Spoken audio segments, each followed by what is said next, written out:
بسم اللہ الرحمن الرحیم اللہم صلی علی سیدنا و مولانا محمد وعلی آل سیدنا و مولانا محمد وبارک وسلم۔ خدایا بحق کے بنی فاطمہ کے برکول ایماں کنی خاتمہ۔ معزز ناظرین و سامعین، میں آپ کی خدمت میں آج حاضر ہوں مسئلہ فدق اور سیدہ کائنات سلام اللہ علیہا کے حوالے سے۔ سب سے پہلے میں آپ کو نفس مسئلہ آپ کی خدمت میں عرض کروں گا بڑا بریفلی، اور اس کے بعد آپ کے لیے ایک پیغام ہوگا، ایک ادنا بھائی کی حیثیت سے آپ کی خدمت میں امید کرتا ہوں وہ بڑا فائدہ مند ہوگا۔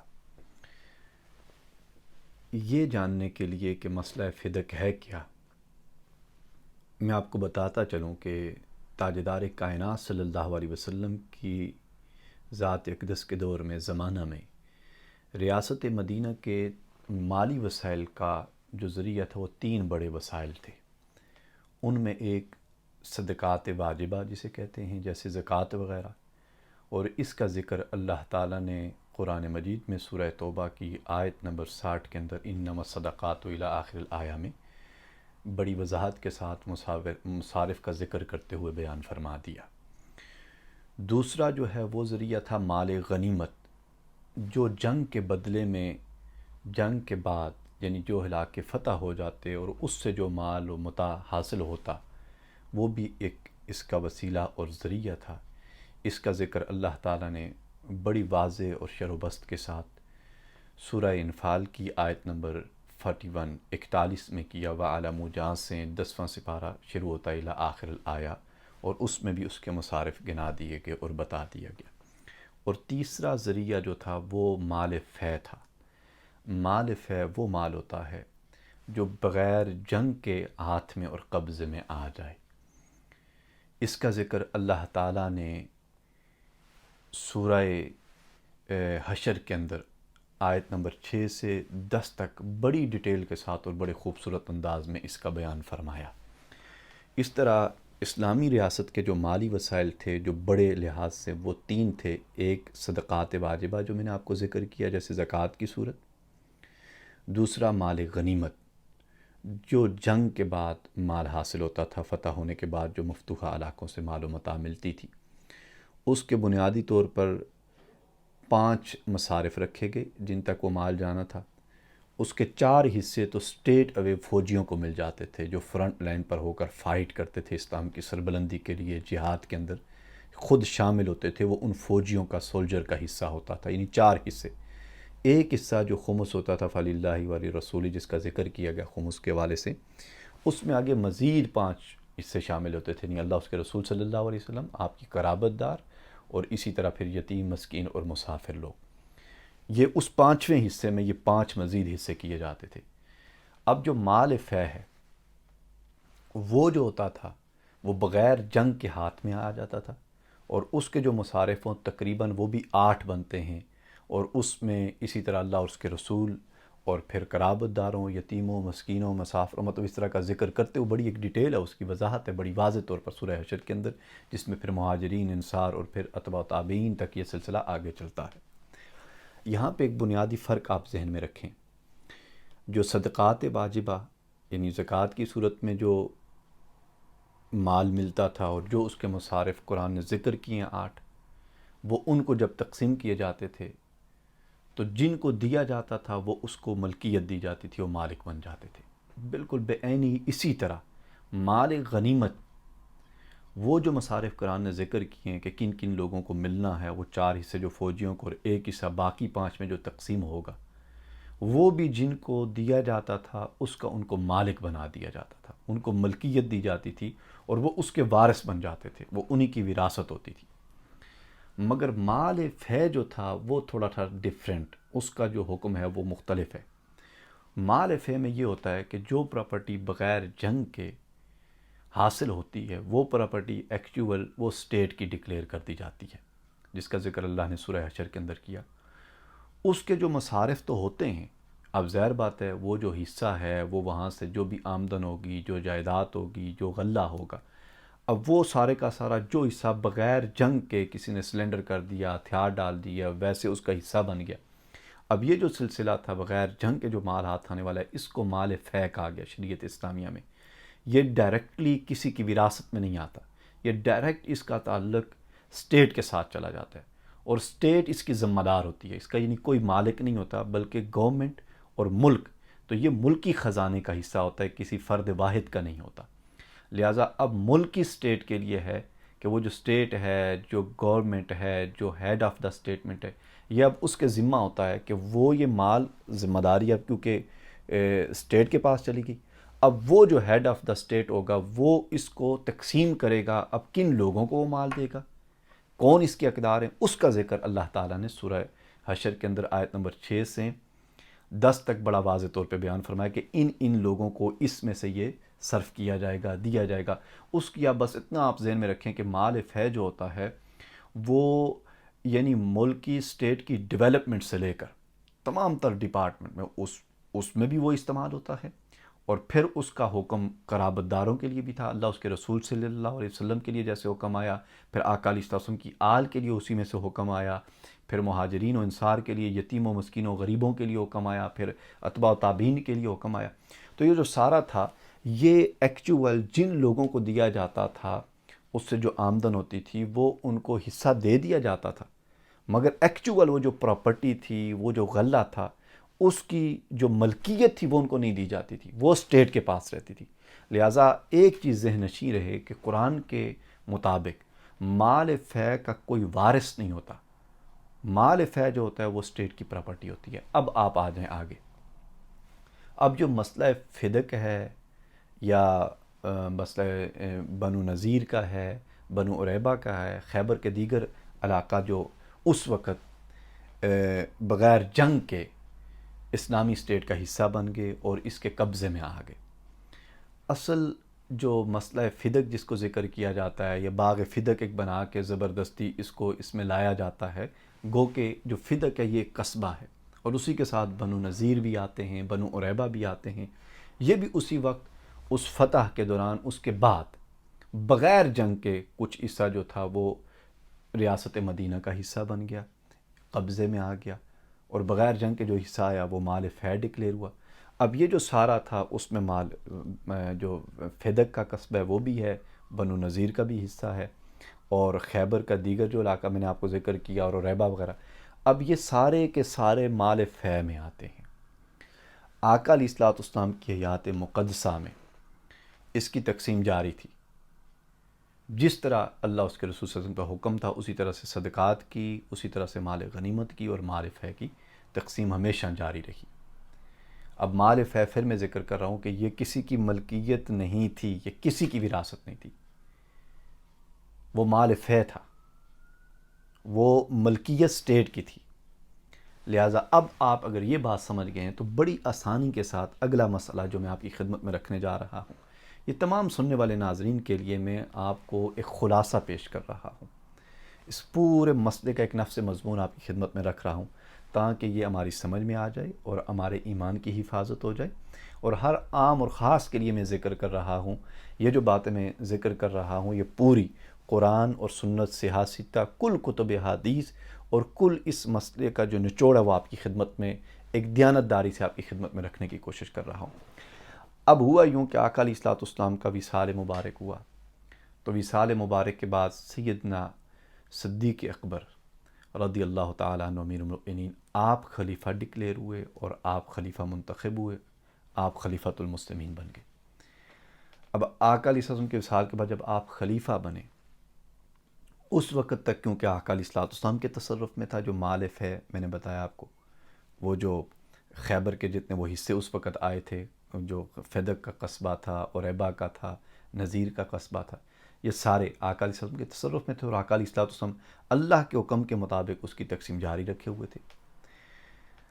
اب آپ اس کو ایک جو بھی اپنا ایک فہم سمجھ لیں، سیدہ کائنات سلام اللہ علیہ، آقا علیہ السلام کی آنکھوں کی ٹھنڈک، تاجدار کائنات صلی اللہ علیہ وسلم کے جگر کا ٹکڑا سلام اللہ علیہ رضی اللہ تعالی عنہ، آپ سیدنا صدیق اکبر کی بارگاہ میں تشریف لائی. اب جہاں ایک بات آپ یہ ذہن میں رکھیں، سیدہ کائنات تشریف لے آئی تھی اور امہات المؤمنین ازواج مطہرات تاجدار کائنات صلی اللہ علیہ وسلم کی جو موجود تھی اس وقت، وہ یہ بیٹھ کے ڈیسائیڈ کر لی تھی کہ ہم نے بھی جانا ہے، اور انہوں نے سیدنا حضرت عثمان غنی رضی اللہ تعالیٰ عنہ کو اپنے پاس بلایا کہ آپ ہمارا نمائندہ بن کے جائیں اور آپ سیدنا صدیق اکبر رضی اللہ تعالیٰ عنہ خلیفہ وقت سے ہمارا یہ پیغام بھیجیں کہ جو باغ فدق جسے کہا جاتا ہے، یہ قصبہ فدق ہے، مال فے کی طرف اشارہ کرتے ہوئے، وہ ہماری وراثت کے حوالے سے کچھ ہمیں رہنمائی فرمائیں۔ ادھر یہ بات ہو رہی تھی، مگر ان میں خاص بات یہ تھی کہ ان ازواج مطہرات میں سیدہ عائشہ صدیقہ سلام اللہ علیہ ام المؤمنین آپ موجود تھی، تو آپ نے وہاں سب کو مخاطب کر کے فرمایا تھا کہ کیا آپ کو نہیں پتہ کہ تاجدار کائنات صلی اللہ علیہ وسلم نے فرمایا کہ لا نورث ما ترکنا صدقہ، کہ ہم کسی چیز کے وارث نہیں ہوتے، ہم جو انبیاء ہوتے ہیں، ہم جو چھوڑتے ہیں وہ صدقہ ہوتا ہے۔ تو اس لیے وہ سارے کے سارے وہیں رک گئی تھی۔ پھر سیدنا عثمان غنی رضی اللہ تعالیٰ عنہ یہ مسئلہ لے کے سیدنا صدیق اکبر کے پاس نہیں تشریف لائے، جبکہ سیدہ کائنات آپ کی بارگاہ میں تشریف لے آئی۔ اس مسئلے کے حوالے سے انہوں نے ایک ڈسکشن کیا، آپ سے بات چیت کی، یہ جو مال فے ہے۔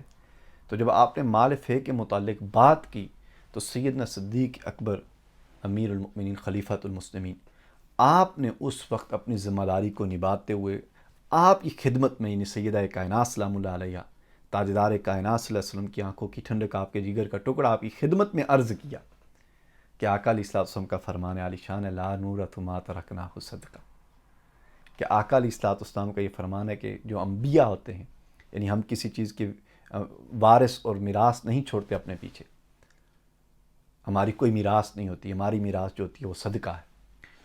اب اتنی سی بات ہوئی ہے، اتنا سا معاملہ ڈسکس ہوا ہے، یعنی سیدہ کائنات سلام اللہ علیہ آپ کی بارگاہ میں تشریف لائی، آپ کے پاس آئی، اور اس میں یہ ذکر کیا جاتا ہے کہ آپ کے ساتھ سیدنا علی المرتضیٰ رضی اللہ تعالیٰ عنہ بھی تھے، یا ایک جگہ پہ ذکر کیا گیا کہ حضرت عباس رضی اللہ تعالیٰ عنہ، کوئی بھی ایک تھا۔ یہ ایک ڈسکشن ہوئی، آپ نے جواب عنایت فرمایا، آپ اپنے بابا جان کی حدیث مبارکہ سن کر، فرمان سن کر آپ واپس تشریف لے۔ سیدہ کائنات سلام اللہ علیہ آپ پھر، آپ کو پتہ، آپ سب جانتے ہیں کہ 6 ماہ بعد آپ کا آقا علیہ الصلوۃ والسلام کی رحلت کے بعد، جس کی آقا علیہ الصلوۃ والسلام نے آپ کو خوشخبری اور پیغام اور اس کی حوالے سے آپ کو بتا دیا تھا پہلے ہی کہ آپ سب سے پہلے جو مجھے آ کے ملے گا وہ آپ ہی میری بیٹی ہیں، میرے جگر کا ٹکڑا ہی سب سے پہلے میرے پاس آئے گا۔ تو سیدہ کائنات سلام اللہ علیہ 6 مہینے کے بعد وصال فرما گئی تھی، مگر اپنے وصال سے پہلے آپ کچھ علیل ہوئی، تو سیدنا صدیق اکبر امیر المؤمنین آپ کی تیمارداری کے لیے، آپ کی عیادت کے لیے آپ کے گھر تشریف لے گئے۔ جب آپ کے گھر گئے، آپ نے باقاعدہ طور پر اجازت مانگی، سیدنا علی المرتضیٰ رضی اللہ تعالیٰ عنہ، آپ نے جب دستک دی، علی شیر خدا رضی اللہ تعالیٰ عنہ، علی ابن ابی طالب کرم اللہ وجہ الکریم، آپ نے دروازہ کھولا، پھر آپ نے سیدہ کائنات سلام اللہ علیہ آپ کی بارگاہ سے اجازت طلب کی، آپ نے حکم فرما دیا کہ آپ تشریف لیں۔ سیدنا صدیق اکبر رضی اللہ تعالیٰ عنہ آپ کی تیمارداری کے لیے آپ کے گھر تشریف لے گئے، آپ ان کی بارگاہ میں بیٹھے، تشریف فرما ہوئے، آپ کی تیمارداری کی، بہت ساری یقیناً باتیں ہوئیں۔ اب حدیث میں جو ذکر کیا جاتا ہے وہ یہ ہے کہ سیدنا صدیق اکبر رضی اللہ تعالیٰ عنہ آپ نے یعنی محبت میں ڈوب کر جو بڑے جذبات میں آ کے آپ نے کوئی باتیں کہیں بڑے خوبصورت انداز میں، ان کو بھی حدیث نے اپنے دامن میں محفوظ کر لیا۔ سیدنا صدیق اکبر نے قسم کھا کر کہا کہ واللہ، خدا کی عزت کی قسم، اے سیدہ کائنات، ہم نے اپنے ماں باپ، بہن بھائیوں، رشتہ داروں، عزیز و اقربا، اپنا وطن، ہر شے کو ہم نے چھوڑا، صرف اور صرف اللہ، اس کے رسول صلی اللہ علیہ وسلم کی رضا اور آپ اہل بیت کی خوشنودی کے لیے چھوڑا۔ یہ جملے ہیں آپ کے، یعنی آپ اس طرح جذباتی ہو کر یہ گفتگو فرما رہے تھے، محبت میں اپنے جذبات کا اظہار کر رہے تھے، اتنی طوالت کے ساتھ یہ جذبات کا اظہار کرتے چلے جا رہے تھے۔ اب پتہ نہیں اس میں کیا کیا داستانیں آپ نے کتنی ذکر کی ہوں گی، کس کس انداز میں، اور کیسے کیسے انداز اپنائے ہوں گے، کیا کیا باتیں سنائی ہوں گی، مگر جن کو حدیث نے محفوظ کیا، کتابوں نے اپنے دامن میں، وہ خوبصورت جملہ ہے کہ ہم نے آپ اہل بیت کی خوشنودی کے لیے اپنا گھر بار چھوڑا، اپنا ہر شے چھوڑی، صرف آپ کی خوشنودی کے لیے۔ اب یہ جملہ ہے سیدنا صدیق اکبر کا، تاریخی جملہ ہے، اور اس جملے کو اہل تشیع کتب میں بھی کوٹ کیا گیا اور اہل سنت الجماعت کی کتب میں بھی کوٹ کیا گیا، یہاں تک کہ آپ کی باتیں سن کر سیدہ کائنات سلام اللہ علیہ فرمانے لگی کہ میں اللہ کو گواہ بنا کر کہتی ہوں کہ میں تو آپ سے راضی ہوں۔ اب میں آپ کو یہ جو ساری بات سمجھائی، اصل یہ اتنی سی بات تھی، کہتے نا کہ بات کو بتنگڑ بنا دینا، اور اس کو ایک زیب داستان بنا دیا گیا پھر بدقسمتی سے. اور اس کی جو ریزن ہے میں ابھی اس طرف تو نہیں جانا چاہتا، لیکن میں اپنے سننے والے جو لسنر کے لیے اس سے ایک پیغام دینا چاہتا ہوں. اب یہ جو بات چلی، یہ جو ڈسکشن ہوئی، چاہے اسے مسئلہ فدق کوئی کہتا ہے، باغ فدق کہتا ہے، یہ میں نے آپ کے سامنے ایک نفس سے مضمون رکھا. یہ اس وقت ایک گفتگو ہوئی، ایک ڈسکشن ہوئی دو بڑی عظیم ہستیوں کی، دو بڑی عظیم ہستیوں کی. ہمارے لیے دونوں وہ ایمان کا، ہمارے ایمان کا مرکز و محور، ہمارے ایمان کا حصہ، ہمارے ایمان کی بنیاد میں سے ہیں. وہ دونوں عظیم ہستیاں، ان سے ہمارا ایک ایمانی تعلق ہے، حبی، عشقی اور قلبی تعلق ہے. یہ دو اس لیول کی ایک عظیم ہستیاں تھیں جن میں یہ بات چیت ہوئی، اور وہ بات چیت انہی کے درمیان ہوئی اور وہیں پر ختم ہو گئی، اور وہ حل ہو گیا. وہ مسئلہ جو بھی تھا وہ سورٹ آؤٹ ہو گیا، فنش ہو گئی بات. سب کچھ اسی وقت، یعنی جس بھی پہرائے میں آپ اس کو اسٹڈی کریں، جس بھی رنگ میں کوئی اسٹڈی کرنا چاہے، لیکن یہ مسئلہ وہاں پر ختم ہو چکا تھا، اینڈ ہو گیا. اسے کوئی بھی غلط رنگ نہیں دیا گیا. صحابہ اکرام کا دور گزرا، اس کے بعد حضرت عمر رضی اللہ تعالیٰ عنہ کا دور گزرا، حضرت عثمان غنی رضی اللہ تعالیٰ عنہ، پھر علی شیر خدا رضی اللہ تعالیٰ عنہ. یہ پورا ایک دور ہے، ایک پوری تاریخ ہے. کوئی اس پہ کسی قسم کی اس طرح کی ڈسکشن یا اس پر کوئی پروٹیسٹ نہیں ہوا. یہ بات وہاں پر ختم ہوگی. مگر بدقسمتی ہے سننے والے دوستو، احباب، جتنے بھی میرے لسنر ہیں، میرا یہ سب سے پہلے سوال ہے، جو آج 14 صدیاں بعد ہمارا دین ہمیں کیا حکم دیتا ہے؟ اس وقت دین اسلام کو کن چیلنجز کا سامنا ہے؟ اس وقت اسلام کو کس چیز کی ضرورت ہے؟ اس پورے سنیریو کو اگنور کرتے ہوئے، نظر انداز کرتے ہوئے، ایک نام نہاد کوئی بھی شخص اٹھتا ہے، وہ کسی بھی جگہ سے. یہ میرا پیغام درد دل سے تمام اہل تشیع برادری کے لیے، ان کے علماء، دوست، احباب اور تمام اہل سنت الجماعت اور پوری امت مسلمہ کے نام یہ درد دل میرا ہے کہ خدا کے لیے 1400 سال پہلے اٹھنے والی بات اور ایک ڈسکشن ہونے والی گفتگو جو وہیں پر ہوئی اور وہیں پر ختم پذیر ہوگی، آج 14 صدیوں کے بعد اس کو ٹٹولنے کی کیا ضرورت پیش آئی؟ کیوں اس کو بار بار کریدا چاہتا ہے؟ کیوں اس پہ ڈسکس کی جاتی ہے؟ اس کے پیچھے کیا نیت ہے؟ اس سے کیا چیز نکالنا چاہتے ہیں؟ اینڈ آف دا ڈے اس کا رزلٹ کیا ہے؟ آپ کے دلوں میں کیا چیز چھپی ہے؟ آپ اس مسئلے سے کیا چاہتے ہیں؟ آپ آنے والی نسل کو کیا دینا چاہتے ہیں؟ آپ آقا علیہ الصلوۃ والسلام کی امت کو اس کے ذریعے کیا فائدہ پہنچانا چاہتے ہیں؟ میرا سب سے سوال ہے یہ، چاہے وہ اہل سنت والجماعت ہیں، چاہے وہ اہل تشیع، کوئی بھی، میں نے کہا کل امت مسلمہ سے، کہ اس مسئلہ فدق کو اس طرح کریت کر، اس پر من گڑت اپنی کہاوتیں نکال کر کے، اسے زیب داستان بنا کر کے، اسے اپنے گھر کی ایک، میں کہوں کہ وہ تھڑا کانفرنس بنا کے، جس کو جو چاہتا ہے، ان ہستیوں پر اس طرح کی گفتگو کر کے اور بے جہا قسم کی نعوذ باللہ تہمتیں لگا کے اور پتہ نہیں کیا کیا کر کے، اس سے آپ دین اسلام کو کیا فائدہ دینا چاہتے ہیں؟ اس سے دین اسلام کو کون سی سربلندی ملنے جا رہی ہے؟ اس سے اپنی آنے والی نسلوں کو آپ کون سا دین منتقل کرنا چاہتے ہیں؟ اس کے ذکر سے آپ اپنے دل کی کس حقیقت سے لوگوں کو آشنا کرنا چاہتے ہیں؟ خدا را اس امت میں مزید ظلم نہ کریں. جتنا ہو چکا یہ کافی ہے. آج امت مسلمہ کو بدقسمتی سے انہی نام نہاد، وہ کہتے ہیں نیم حکیم جان خطرہ اور نیم ملا ایمان خطرہ. شاید اقبال نے ایسے جیسوں کے لیے کہا تھا کہ دین ملا فی سبیل اللہ فساد. ایسے لوگ جو ایک ایک نظریہ یہ رکھتے ہیں، اس طرح کی گفتگو کرتے ہیں، منبر و محراب کے وارث بن جاتے ہیں اور امت کو گمراہی کا شکار کرتے ہیں، آنے والی نسل کو ایسے چیلنجز میں ڈال دیتے ہیں. خدا کے لیے کل بروز قیامت ہم اس بارگاہ میں کیا جواب دیں گے کہ جس کے لیے شیخ سعدی رحمت اللہ علیہ فرمایا کرتے بر قول ایمان کنی خاتمہ. یہ ان کا ایمان ہے، یہ جذبہ ہے. ایک آپ بھی ذکر کرتے ہیں، ایک آپ کا بھی انداز ہے. کل تاریخ میں دیکھیں کیا کیا انداز تھا اہل بیت اطہار سے. ہمارے اکابرین کس طرح سے پیش آتے تھے.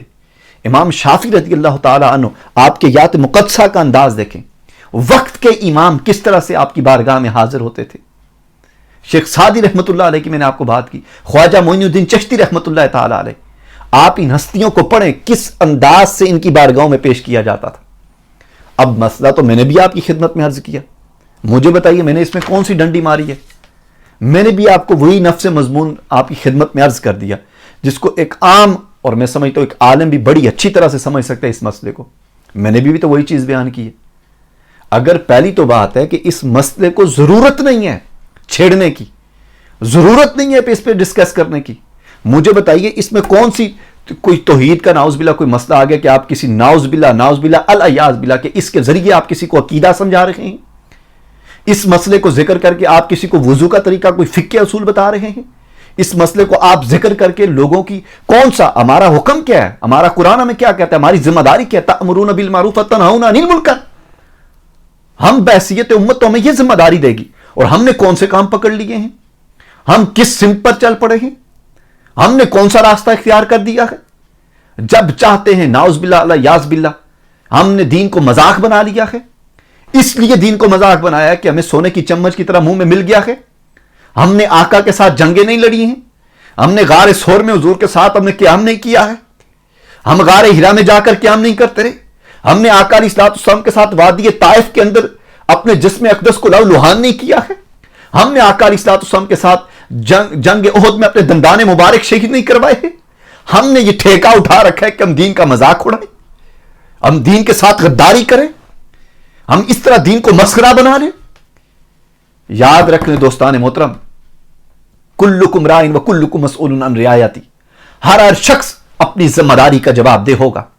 ہر بولنے والا عالم ہے, کوئی فاضل ہے, کوئی خطیب ہے, کوئی قاری ہے, کوئی کسی بھی سٹیج پر ہے, ہر شخص اپنا ذمہ دار ہوگا. اور کیا جواب دے گا وہاں پر کوئی کھڑا ہو کر؟ آب کوثر پر آپ کیا جواب دیں گے تاجدار کائنات سے سم کی آل کے حوالے سے؟ کیا جواب ہوگا آپ کے پاس؟ آقا علیہ الصلوۃ والسلام کی آنکھوں کی ٹھنڈک کے بارے میں کیا عقیدہ رکھتے تھے؟ آقا علیہ الصلوۃ والسلام کے جگر کے ٹکڑے کا جب نام نامی آتا تھا تو آپ کی نگاہیں جھکتی تھی یا آپ کی زبانوں کو لگام ٹوٹ جاتی تھی؟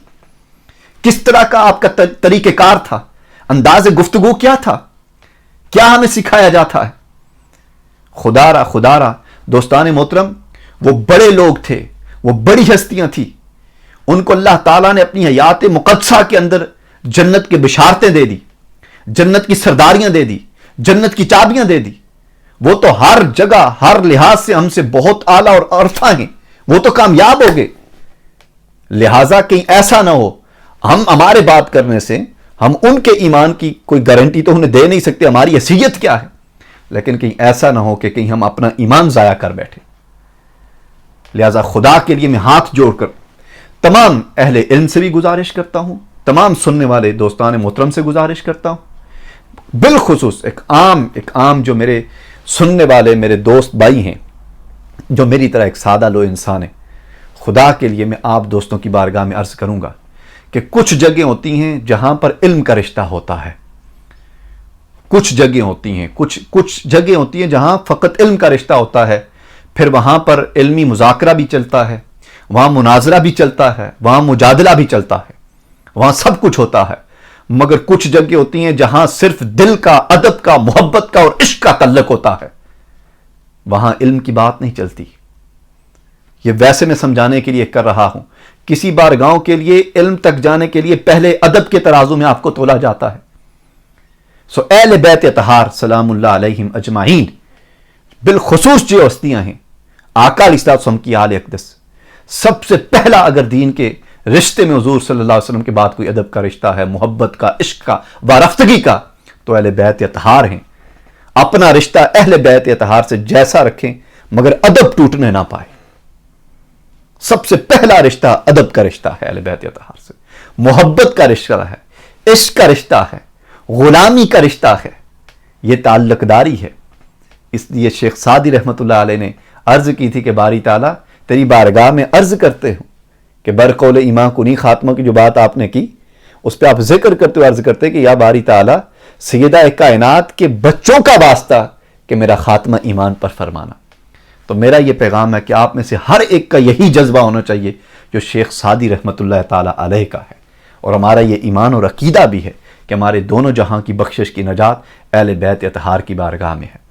اور دوسری بات میں آخر میں یہ ذکر کروں گا کہ بدقسمتی سے اس طرف کوئی بات کی جاتی ہے, پھر صحابہ اکرام علیہم رضوان اجمعین, جمی صحابہ اکرام, آقا کے خوبصورت پیارے ستارے چمکتے دمکتے, جن کے ذریعے سے ہم تک آقا علیہ الصلوۃ والسلام کا دین متین عملاً پہنچا, علماً پہنچا, جن کی بارگاہوں سے ہم خوشہ چینی کرتے ہیں خدا کے لیے، پھر ان کو بھی آپ اس میں لتاڑنے کی نعوذ باللہ کوشش کرتے ہیں۔ میری آپ یا دوسرے کی کیا حیثیت ہے؟ اپنی اوقات دیکھ کر ہمیں آگے بڑھنا ہوگا۔